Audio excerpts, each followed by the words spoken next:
Donc je vais vous montrer comment faire un bas de manche froncé avec une fente et un poignet de bas de manche. Donc ici j'ai retracé l'emplacement de ma fente qui est indiqué sur le patron de la robe. N'oubliez pas que ce modèle est doublé. Donc je vais glisser une règle en plastique, vous pouvez glisser autre chose, à l'intérieur de ma manche pour pouvoir épingler ma doublure et mon tissu entre eux. Donc je mets bien bord à bord et je vais juste épingler ici pour que la doublure et le tissu de la manche principale soient calés entre elles. Et ensuite je vais faire une piqûre plate en contournant tout autour de mon tracé. Donc à 1 mm autour de mon tracé, je vais créer une piqûre plate. Voilà, donc je commence ma piqûre tout autour de mon tracé.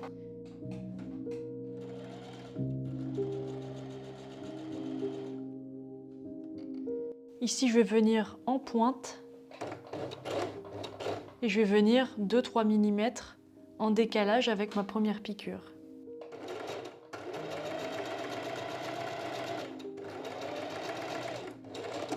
Donc voici ce que ça donne. On a une piqûre qui capture les deux épaisseurs. Je vais vous montrer sur l'envers, vous verrez mieux. Et donc là, on va venir couper l'intérieur de notre fente. Donc on va faire ça très délicatement jusqu'à la pointe. Il faut bien aller jusqu'au bout de la pointe. Voilà. Donc on se retrouve avec le bas de notre manche fendu en deux, donc cranté jusqu'au bout. Et ce qu'on va faire, c'est que j'ai pris un petit ruban de satin que j'ai coupé d'une largeur de 3 cm environ. Et on va faire ça en plusieurs étapes. Vous allez voir la finition du bord. On va venir piquer bord à bord tout le long. Donc on fait vraiment une petite piqûre à 3-4 mm du bord. À 4 mm, il faut vraiment avoir quelque chose de fin, de discret. Donc je vais vous montrer parce que c'est juste au niveau de la fente que c'est toujours un peu délicat. Donc je pique mon galon de satin. J'ai juste coupé une bande satinée et je vais la piquer au bord, donc endroit contre endroit. Mais c'est mieux si vous avez la manche, la doublure de la manche qui est visible et ma bande de satin qui est face aux griffes. Donc vous avancez comme ça à 4 mm du bord.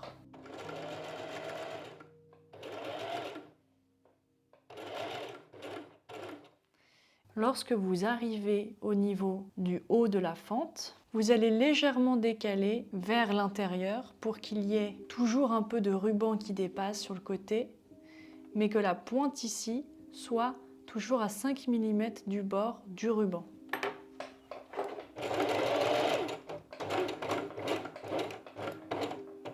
Ce qu'on veut, c'est vraiment piquer au niveau de la pointe, mais on ne veut pas piquer dans le vide. Je vous ferai un petit schéma pour être sûr que vous compreniez bien.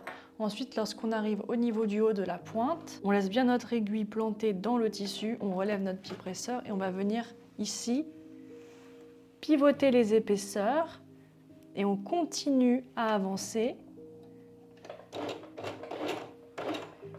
en remettant notre manche bien bord à bord et en se mettant à 4 mm du bord.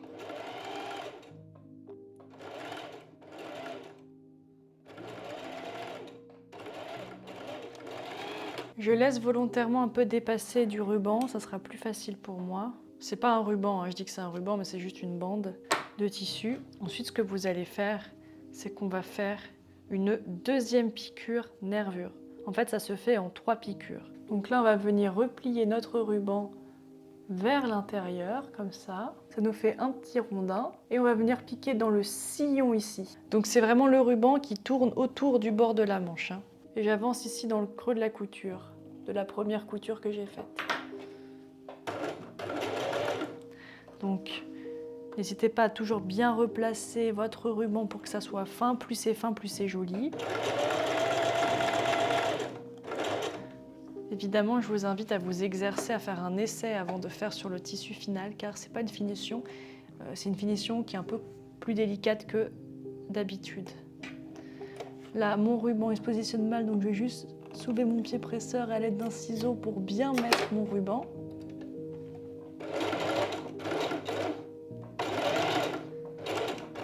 Voilà, je vais jusqu'à la pointe, je plante bien mon aiguille, je soulève mon pied presseur et je vais déplacer la matière je repositionne bien, je fais bien attention à ce que la manche, elle, la couture, ici le tissu de la manche ne se replie pas, c'est seulement le ruban qui tourne autour de ma couture. Ma couture, elle reste bien à plat.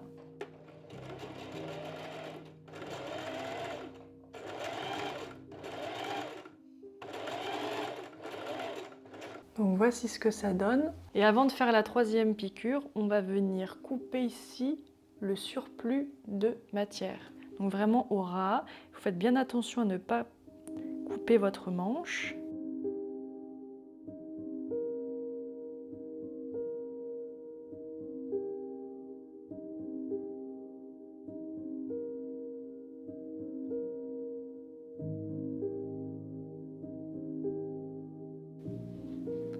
Et on va être prêt pour la dernière couture.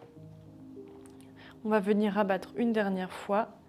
Donc je vais me mettre là sur l'envers. On va venir rabattre une dernière fois notre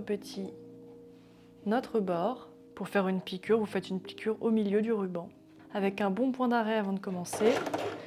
Si vous avez du mal à avancer, n'hésitez pas à utiliser vos ciseaux. Voilà. Et donc là, je mets bien bord à bord et j'avance.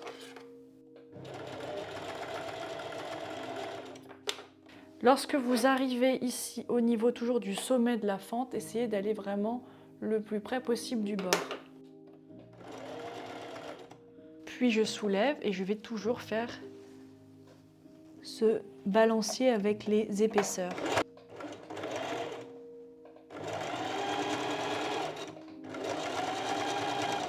Voilà, je vais pouvoir couper ce qui dépasse et on va se retrouver au fer à repasser pour bien repasser notre fente. Voilà, donc nous avons notre fente. Pour l'instant, qui est un petit peu comme ça écartée, on va essayer vraiment de lui redonner une forme bien linéaire. Donc avec des épingles, j'ai enfilé ça sur la jeannette et je vais venir bien positionner et rapprocher ma fente. Donc je vais obliger ma fente à se positionner comme je veux.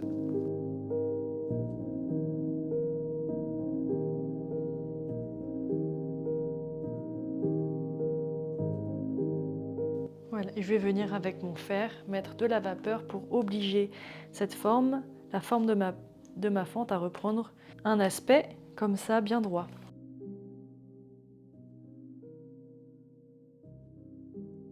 Évidemment, vous vous adapterez par rapport au fer à la matière que vous avez pris. Voilà, pour que ça refroidisse, je vais mettre une règle bien froide pour sécher ma fibre. Et je vais pouvoir enlever mes épingles. Et voilà, vous avez créé une fente.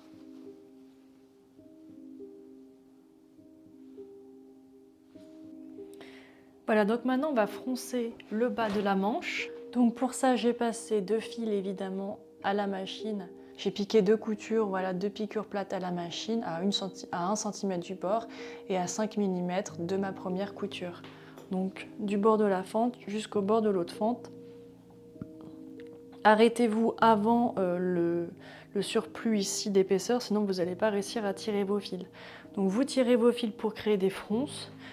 Donc pour savoir jusqu'où vous devez tirer, vous prenez votre patronage de poignet et vous mettez cette ligne ici devant bien, la ligne ici, parce que là il y a une valeur de couture de 1 cm, donc vous mettez évidemment le bord contre le bord ici, et donc il faut que le poignet vous le fronciez de manière à ce qu'il fasse cette largeur là. Donc je plie en deux, donc du bord du poignet jusqu'ici, cette ligne. Regardez ce que ça donne de l'autre côté, du bord ici de la pliure jusqu'à cette ligne, parce que après c'est les valeurs de couture du poignet. Donc je fronce jusqu'à avoir cette même largeur. Si je regarde ma manche pliée et froncée, et que je la cale ici, elle fait bien la même largeur que le poignet plié jusqu'au bord ici. Donc jusqu'au bord, on enlève les valeurs de couture. Donc ensuite pour le poignet, moi j'ai doublé mon poignet avec du satin parce que c'est un tissu transparent.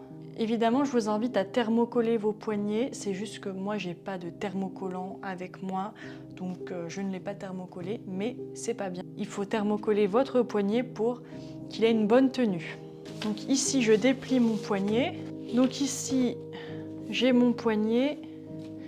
J'ai juste mis ici des épingles sur les côtés pour voir où est l'emplacement de mon bord. À la fin, le poignet il sera évidemment plié comme ceci. Et cette partie, c'est la patte de boutonnage, c'est ce qui va être en dessous, où il y aura les boutons. Donc vous voyez, ici, cette couture va venir au niveau de ce repère, pour que ça puisse se chevaucher. Donc vous allez assembler le haut du poignet sur cette couture, et les fronces vont s'arrêter là, elles n'iront pas plus loin qu'ici. Donc la fente, le bord de la fente sera là, et l'autre bord sera ici. De toute façon, je vais le faire sous vos yeux. Donc on a notre manche. Donc là j'ai ma manche, ici j'ai mon poignet, je vais mettre l'envers vers moi et je vais venir ici, l'épingle qui représente mon repère, mon bord là, je vais venir mettre à l'intérieur de la manche, donc l'endroit du poignet contre l'envers de la manche, donc contre la doublure. Et je vais bien mettre ma fente au bord de l'épingle, vraiment au bord, vous voyez, et je vais venir épingler. Donc je vais épingler comme ça mon poignet tout le long. Faites attention à bien positionner vos fronces vers l'intérieur.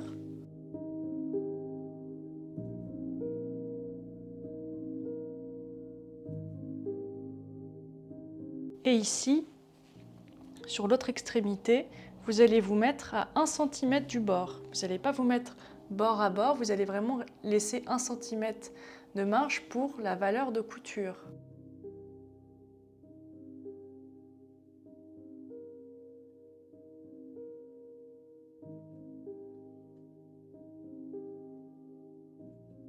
Donc là, voici le bas de ma manche. J'ai bien cousu une première piqûre en mettant mon poignet à l'intérieur. Donc l'endroit de mon poignet, je l'ai mis à l'intérieur, en laissant bien ici 1 cm dépassé et de l'autre côté. Et de l'autre côté, 3 cm et demi pour pouvoir faire ma croisure. Donc maintenant, on va repasser. Donc je vais utiliser une jeannette. Je vais mettre ma manche sur l'envers pour être à l'aise. Bon, vous voyez mes mains très claires là, mais c'est fait exprès, c'est vraiment le principal, c'est que vous voyez bien le tissu qui est assez sombre. Donc je vais repasser ma manche en mettant mon poignet vers l'extérieur, donc pour coucher cette couture.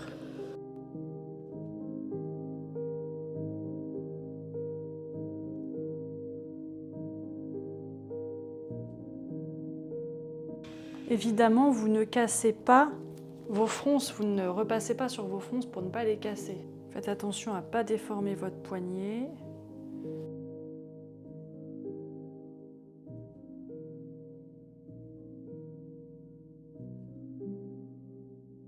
Donc voici ce que ça donne. Ensuite, on va faire une deuxième piqûre. Donc vous allez voir, c'est assez simple. Vous allez replier ici les bords. Vous allez replier votre poignet endroit contre endroit. On est toujours, la manche est toujours sur l'envers. Je replie endroit contre endroit mon poignet et je vais venir épingler ici bord à bord pour faire la couture de côté ici. Donc ici la valeur de couture est vers le bas et de l'autre côté la valeur de couture est vers le haut.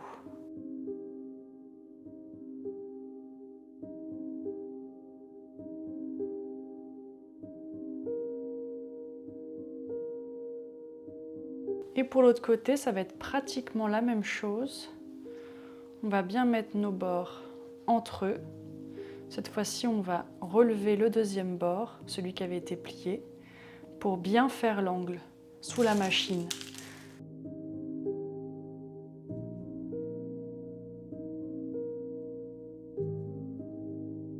J'épingle bien mon poignet, le bord de mon poignet tout du long.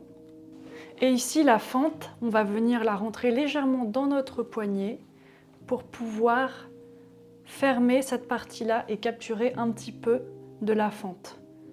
Donc, vous rentrez la fente dans votre poignet pour pouvoir la capturer en sandwich entre les deux côtés de votre poignet. Donc, voilà ce que ça donne.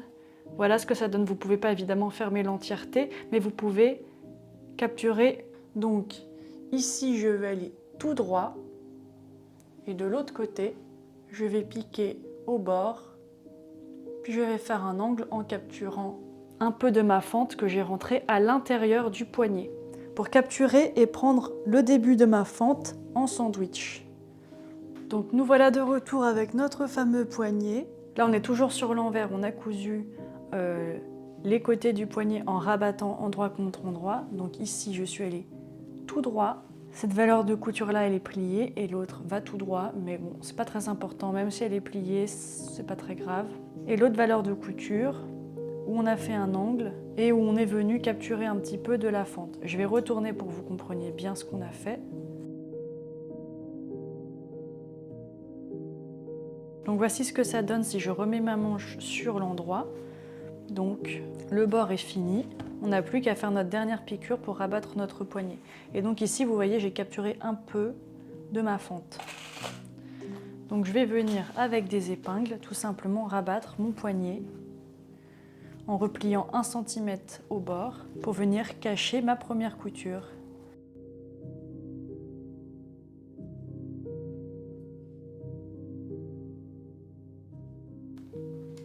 Donc maintenant je vais venir faire ma piqûre ici à 1 mm du bord. Vous pouvez faire tout le tour de votre poignet si vous voulez, vous pouvez faire juste le haut et vous pouvez également faire un point main si vous ne voulez pas que votre couture se voit, si vous voulez vraiment de quelque chose sans piqûre apparente, ce qui donne un côté plus haut de gamme. Moi je préfère, mais là j'ai pas tellement le temps donc je vais le faire à la machine. Mais si vous voulez un rendu vraiment haut de gamme, c'est bien de faire un petit point main ici pour que ça soit vraiment invisible. Faites toujours attention à ce que vos fronts soient bien positionnés pour ne pas être pris dans votre couture.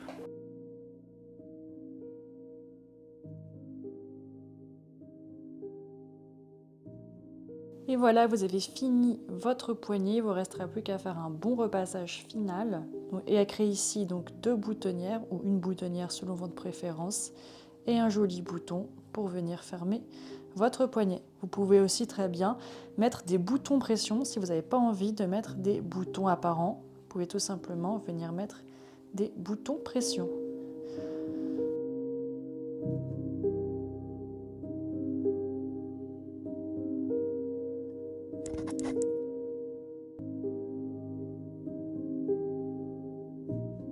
Et si jamais vous voulez apprendre donc la couture avec une couturière qui a réellement travaillé dans les ateliers de couture, donc chez Chanel, pendant 6 années, je vous invite à aller sur le site de Boudoir Français. Et là, vous avez toutes mes formations pour vous accompagner, même si vous êtes débutante en couture. Je vous invite à aller sur le site, le lien est en description. Et là, vous avez accès à toutes les formations proposées, vraiment facile pour les débutants. Je me suis vraiment mis à la place de quelqu'un qui débute en couture, lingerie. Donc si jamais vous avez envie de tester, d'essayer la lingerie, vraiment Boudoir Français, c'est fait pour vous.